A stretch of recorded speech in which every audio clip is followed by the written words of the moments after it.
شامل کرتے ہیں آئینہ نیوز فیصل آباد سے۔ ہمارے سینئر اینکر پرسن عدیل شاہ ہاشمی کے مطابق جنرل ہسپتال غلام محمد آباد میں ایک مریض جو کافی دیر سے بیڈ پر لیٹا نظر آ رہا ہے، اس کو خون کی الٹی آئی جس کی وجہ سے جنرل ہسپتال لایا گیا، لیکن ڈاکٹروں کا وہی پرانا وتیرہ، آپ آ جائیں ہم آ رہے ہیں اور آپ ہماری آنیاں جانیاں دیکھیں، بس دیکھتے رہو، کوئی پوچھنے والا نہیں۔ اس وقت تک مریض کو دیکھنا گوارا نہیں کرتے جب تک کوئی ہنگامہ برپا نہ ہو جائے۔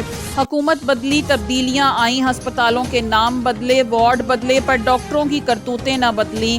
ڈاکٹر جس کو ایک مسیحا کے نام سے جانا جاتا ہے، پر یہ تو فرعون سے بھی زیادہ ظالم ہے۔ اگر فرعون آج زندہ ہوتا تو ان سے مشورہ ضرور کرتا کہ آپ تو مجھ سے بھی زیادہ ظالم ہیں، میں تو ان کا خدا بننے کے لیے ظلم کرتا تھا۔ وزیر اعلیٰ پنجاب مریم نواز صاحبہ، آپ بیمار ہوں تو یورپ جائیں اور ہم غریب بیمار ہوں تو قبرستان جائیں۔